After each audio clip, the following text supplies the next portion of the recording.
Hello दोस्तों, welcome to planning BPSC. कैसे हैं आप लोग? आशा करती हूँ अच्छे होंगे। मेडावल हिस्ट्री का ये 4th पार्ट है, 3 पार्ट अपलोड हो चुका है।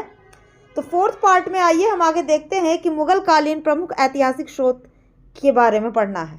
तो इसके स्रोत आखिर क्या क्या हैं जो मुगल कालीन के चीज़ों को दर्शाते हैं, मुगल के बारे में बताते हैं हम। हालांकि इसमें बहुत सारे विभिन्नता है, बहुत मतभेद भी है, लेकिन इसके बावजूद एग्ज़ाम कसर नहीं छोड़ती पूछने में। ठीक है, तो चलो पढ़ना शुरू करते हैं। मुगल कालीन प्रमुख ऐतिहासिक स्रोत।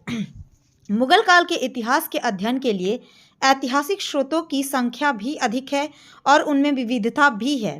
सल्तनत कालीन स्रोतों की लगभग सभी श्रेणियां मुगल काल में भी उपलब्ध है। इनके अतिरिक्त कई प्रकार की रचनाएं भी मिलती हैं, जैसे दरबारी इतिहासकारों की रचनाएं, क्षेत्रीय इतिहास से संबंधित रचनाएं आदि। मुगल काल में एक पूर्णतः नई श्रेणी यूरोपीय यात्रियों के वृत्तांत के रूप में है। मुगल कालीन इतिहास लेखन की परंपरा भी सल्तनत काल से भिन्न है। यहाँ पर अगर हम बात करें तो 3 मेन एस्पेक्ट्स हमें देखने को मिलते हैं। सबसे पहली है सल्तनत कालीन, दूसरा मुगल कालीन और तीसरा है यूरोपीय यात्रियों का वृत्तांत। मतलब मुख्यतः हमें इन्हीं सब चीज़ों के इर्द गिर्द जो है अपने स्टडी को रखना है। ठीक है, जहाँ से हमें विभिन्न तरीके के जीवनी की पता चलता है, विभिन्न तरीके के स्रोतों से ये हमें पता चलता है कि उस समय का लाइफस्टाइल कैसा था, या फिर अगर कोई राजा है तो उसकी नीतियाँ कैसे होंगी। तो आइए सबसे पहले बात करते हैं कि मुगल कालीन इतिहास की जानकारी के प्रमुख स्रोत कौन कौन से हैं। साहित्यिक साक्ष्य के रूप में मुगल काल के अनेक साहित्यिक साक्ष्य उपलब्ध हैं जो इस काल के इतिहास के आधार हैं। इनका संक्षिप्त विवरण निम्नलिखित है। पहला है तुजुके बाबरी। आइए, तुजुके बाबरी बाबरनामा की आत्मकथा है। ध्यान रखिएगा ये वर्ड तुजुके बाबरी, और इसी को एक और वर्ड बोला गया है बाबरनामा, है ना। और ये दोनों जो है किसकी आत्मकथा है? बाबर की। बाबर ने इस कृति की रचना तुर्की भाषा में की थी। इस पॉइंट से 2 शब्द याद रखिएगा आप, तुजुके बाबरी, बाबरनामा, दोनों एक ही हैं। किसकी जीवनी है? बाबर की।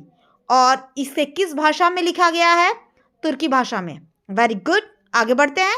इस पुस्तक में बाबर ने 5 मुस्लिम राज्यों दिल्ली, बहमनी, बंगाल, गुजरात, मालवा, ठीक है, तथा 2 राज्य विजयनगर और मेवाड़ का उल्लेख किया है। चलिए इस पॉइंट को फिर से याद करते हैं कि बाबर ने बाबरनामा में मेनली किन चीज़ों का उल्लेख किया है।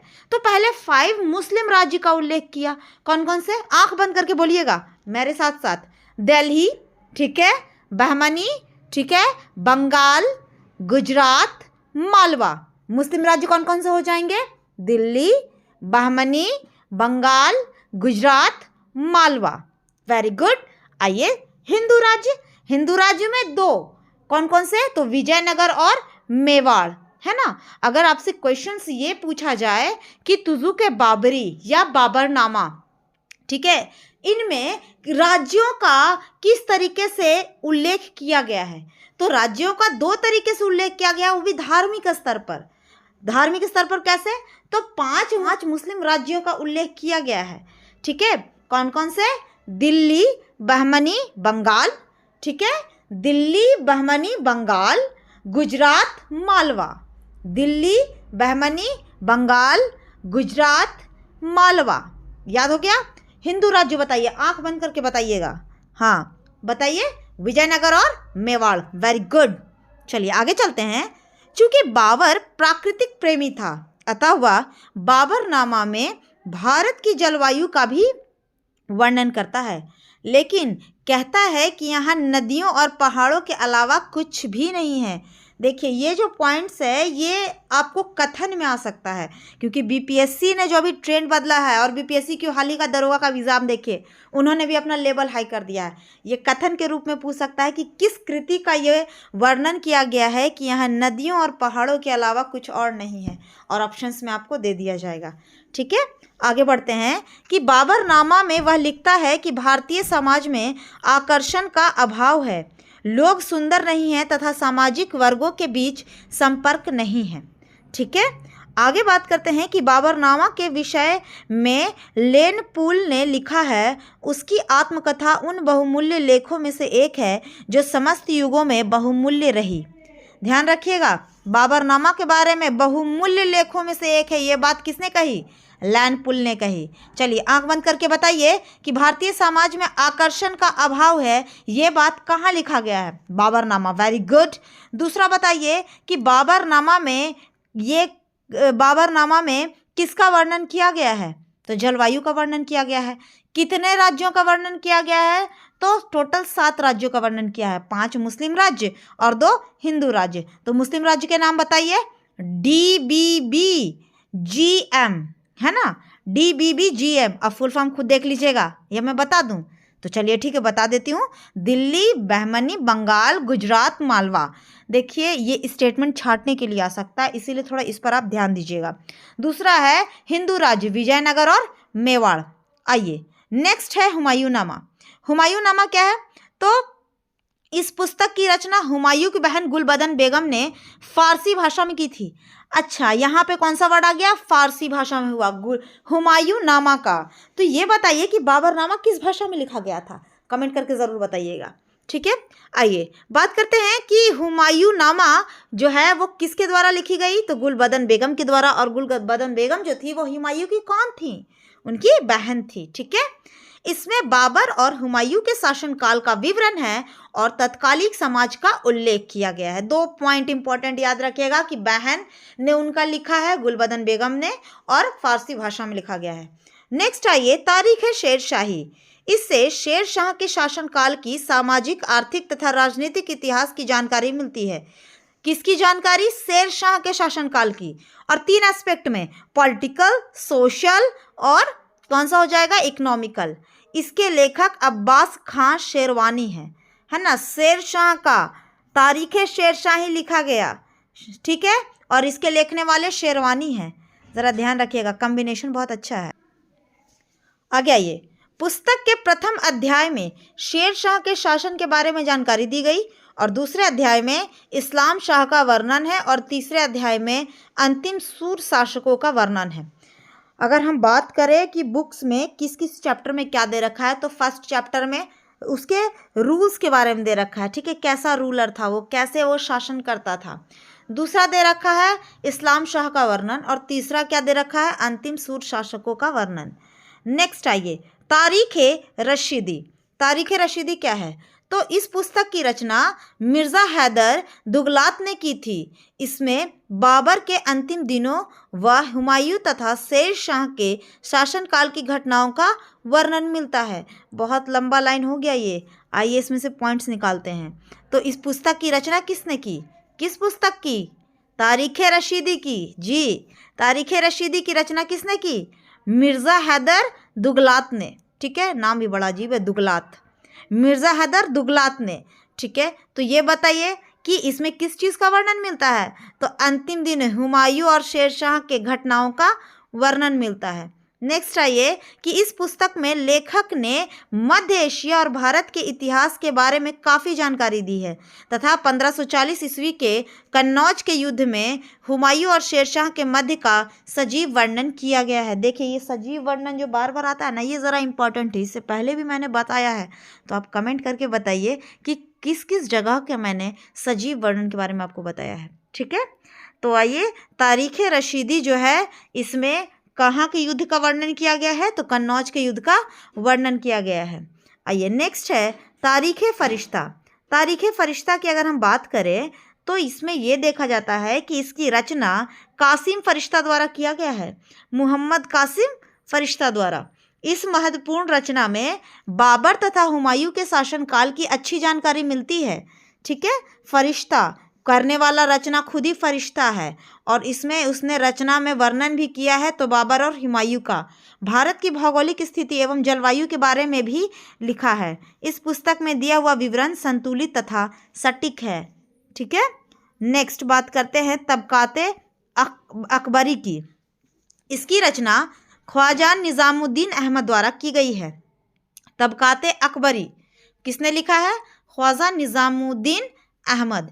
इस पुस्तक में भारत में मुस्लिम शासक के प्रारंभ से लेकर हुमायूं तथा अकबर से संबंधित विषयों की चर्चा की गई है ना। अब ये बताइए कि किस बात पर चर्चा की गई? तो मुस्लिम शासक जो कि शुरू में आए उसके बाद हुमायूं और अकबर, इन सभी विषयों पर चर्चा हुई। तबकाते अकबरी मध्यकालीन इतिहास के एक बड़े हिस्से के विषय में व्यापक ज्ञान प्रदान करता है, अतः इसे एक महत्वपूर्ण साहित्यिक स्रोत सामग्री के रूप में माना जाता है। नेक्स्ट है अकबरनामा। अकबरनामा अबुल फजल की कृति है। ठीक है, अकबरनामा किसकी कृति है? अबुल फजल की। यह फारसी भाषा में रचित मुगल कालीन भारत की महत्वपूर्ण रचना है। ठीक है, किस भाषा में लिखा गया है ये?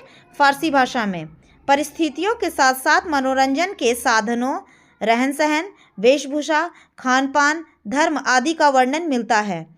अकबर के शासनकाल के बारे में जानने हेतु यह सबसे अकबरनामा की रचना किसने की? अबुल फजल ने। Very good. किस भाषा में की गई? फारसी भाषा में की गई। और बताइए कि इसमें किन परिस्थितियों का तत्कालीन वर्णन किया गया है? तो मनोरंजन की साधनों का, वेरी गुड, रहन सहन का, वेशभूषा, खान पान, धर्म। लोग बहुत समझदार हो गए हैं और काफ़ी तेज दिमाग के भी, इसलिए तो याद कर लेते हैं। वेरी गुड, आगे बढ़ते हैं। अकबर के शासनकाल में, ठीक है, जानने हेतु यह सबसे महत्वपूर्ण और मौलिक रचना है। इसके प्रथम भाग में बाबर व हुमायूं के शासनकाल का वर्णन है। दूसरे भाग में अकबर के शासनकाल के साथ प्रथम 46 वर्षों का वर्णन है, जबकि तीसरे भाग को आईने अकबरी कहा जाता है, जो अपने समय की अमूल्य धरोहर है। ज़रा ध्यान दीजिएगा, चैप्टर वाइज ये पूछ रहा है। ठीक है, इससे पहले भी हमने चैप्टर वाला पढ़ा था। पहला चैप्टर में क्या बोलता है अकबरनामा में? पहला चैप्टर में क्या कहता है कि बाबर और हुमायूं के शासनकाल का वर्णन। Very good. दूसरे चैप्टर में किसकी बात की? अकबर का। ठीक है, तीसरे चैप्टर में आईने अकबरी का। चलिए आगे बात करते हैं। तुजुके जहांगीरी। तुजुके जहांगीरी क्या है भाई? तो ये जहांगीर की आत्मकथा है।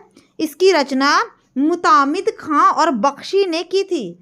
तुजुके जहांगीरी दो लोगों की रचना है, मुतामिद खां और बख्शी का। ठीक है, तुजुके जहांगीरी में जहांगीर ने अपने बड़े बेटे खुसरो के विद्रोह के बारे में भी लिखा।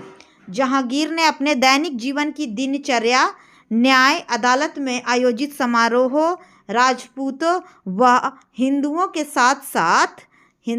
साथ उसके व्यवहार, अपनी यात्राओं और सैन्य अभियानों और नूरजहां के साथ उसकी शादी के बारे में लिखा है। तुजुके जहांगीरी में तत्कालीन सामाजिक अवस्था एवं संस्कृति का सजीव वर्णन है। इसमें इम्पॉर्टेंट तो ज़्यादा कुछ नहीं है, आपको दो चीज़ इम्पॉर्टेंट है। एक तो ये याद कर लो कि किसकी आत्मकथा है, और फिर उसके बाद ये किसने लिखा। और ज़्यादा खुश होना ना तो ये याद कर लेना कि जहांगीर ने अपने बड़े बेटे खुसरो के साथ विद्रोह के बारे में ये बात लिखा है। बाकी खुश होकर मत कुछ याद करना। चलो आगे आते हैं।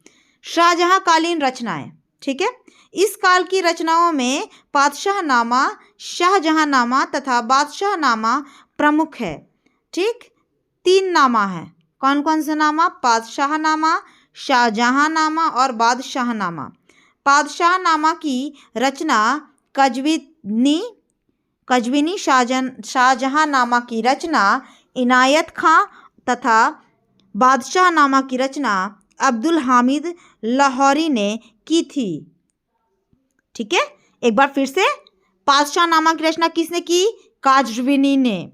शाहजहांनामा की रचना किसने की? इनायत खां ने। बादशाहनामा की रचना किसने की? अब्दुल हामिद लाहौरी ने।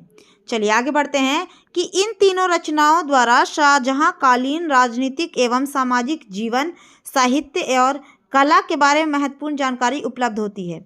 औरंगजेब कालीन रचनाएं। औरंगजेब के काल में मुख्ताब उल लिबाब सफ़ी खां, सफ़ी खां, आलमगीर नामा, मिर्ज़ा मोहम्मद काजिम, मासीर आलमगिरी, साकी मुस्तैद खां, फुतुहाते आलमगिरी, ईश्वर दास नागर तथा नुस्खाए दिलकुशा, भीमसेन आदि रचनाएं लिखी गईं। औरंगजेब काल में इतनी सारी रचनाएं हैं, ज़रा फिर से गौर फरमाइएगा। मुख्ताबुल लुबाब खाफी खां, नॉट रफ़ी खां, ज़रा ध्यान रखिएगा। आलमगीरनामा मिर्ज़ा मोहम्मद काजिम, मासीर आलमगिरी साकी मुस्तैद खां, फुतुहाल आलमगिरी ईश्वर दास नागर, तथा नुस्खा ए दिलकुशा भीमसेन आदि रचनाएं लिखी गई। इन रचनाओं से औरंगजेब कालीन राजनीतिक, सामाजिक तथा धार्मिक स्थितियों की अच्छी जानकारी प्राप्त होती है। मुगल कालीन सभ्यता एवं संस्कृति की जानकारी साहित्यिक रचनाओं से भी मिलती है। इस काल में सूरदास, तुलसीदास, रहीम, रसखान आदि के ग्रंथों से तत्कालीन समाज की पर्याप्त जानकारी मिलती है। मुगल काल के में संस्कृत में भी ग्रंथ लिखे गए, जिसमें भानुचंद्र चरित्र, रस गंगाधर, गंगा लहरी आदि प्रमुख है, जिसमें मुगल कालीन इतिहास के बारे में महत्वपूर्ण जानकारी प्राप्त होती है। आगे बात करते हैं कि मुगल कालीन यूरोपीय यात्रियों का विवरण। तो यूरोपीय यात्रियों के वृत्तांत से अनेक राजनीतिक घटनाओं, मुगल दरबार के ऐश्वर्यपूर्ण जीवन, देश की आर्थिक स्थिति, व्यापार और वाणिज्य आदि पर प्रकाश पड़ता है। जहांगीर के काल में दो प्रसिद्ध यूरोपीय यात्री हॉकिंस तथा टॉमस रो भारत आए। हॉकिंस को जहांगीर ने अपने दरबार में मनसबदार बनाया। जरा ध्यान दीजिएगा, यहाँ पर जहांगीर के काल में दो लोग आए थे, हॉकिंस और टॉमस। हॉकिंस को जहांगीर ने अपने दरबार में मनसबदार बनाया था। हॉकिंस ने अपने यात्रा वृत्तांत में बादशाह के रहन सहन, दरबारी परंपराओं और तत्कालीन सामाजिक जीवन का बड़ा ही सुंदर चित्रण किया। दूसरा यूरोपीय यात्री पर टॉमस रो था। दूसरा यूरोपीय यात्री कौन था? Sir Thomas Roe. उसका भारत आने का उद्देश्य जहांगीर के साथ व्यापारिक संबंध स्थापित करना था। उसने अपनी यात्रा वृत्तांत में मुगल साम्राज्य के वैभव का चित्रण किया है। अगर एक चीज और ध्यान दिया जाए तो मुगल कालीन पुरातात्विक साक्ष्य। मुगल कालीन इतिहास की महत्वपूर्ण जानकारी पुरातात्विक स्रोतों से भी मिलती है। इस काल में स्थापत्य कला तथा चित्रकला का चरम विकास हुआ। इस काल में अनेक किले, स्मारक, महलों तथा मकबरों आदि का निर्माण हुआ। इस काल के प्रमुख इमारतों में शेर शाह का मकबरा, हुमायूं का मकबरा, आगरा का किला, फतेहपुर सिकरी का किला, एतमादुद्दौला का मकबरा, ताजमहल, दिल्ली का लाल किला, दीवाने आम, दीवाने खास, शीश महल, मोती मस्जिद, जामा मस्जिद आदि प्रमुख हैं। चलिए, ये तो हो गया कि स्रोतों के चैप्टर्स को पढ़ लिए हम। अब हम क्या करते हैं कि एक एक करके उसके ऐतिहासिक रचना और रचनाकार को एक शॉर्ट फॉर्म में देख लेते हैं। ठीक है, इससे क्या होगा कि आपको आसानी होगी याद करने में। किताबुल हिंद की रचना किसने की? अलबरूनी ने। और इसका विषय वस्तु क्या था? तो यह धार्मिक और सामाजिक जीवन के विस्तृत वर्णन था इसमें। दूसरा है रजत रंगनी किसके द्वारा लिखा गया है? कल्हन के द्वारा। ठीक है। गॉड वह किसके द्वारा लिखा गया? वाकपति के द्वारा। गॉड वह किसके द्वारा लिखा गया? वाकपति के द्वारा। सबसे पहले हम रचना और रचनाकार कर लेते हैं। ठीक है, चलिए आगे बात करते हैं। तबकाते नासिरी किसने लिखा? मिनहाज उज सिराज के द्वारा। तबकाते नासिरी किसने लिखा? सिराज के द्वारा।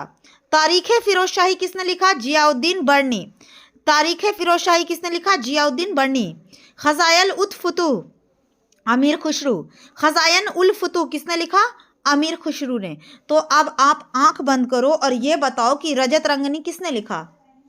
कमेंट बॉक्स में बताओ। नहीं, कमेंट बॉक्स में छोड़ो यार, खुद अभी लाइव बताओ कि किसने लिखा। आंसर सही होगा या गलत होगा वो तुम खुद ही जज कर लोगे कि आप कितना याद कर पाए। ठीक है, चलो ये बताओ कि रामचरितमानस किसने लिखा?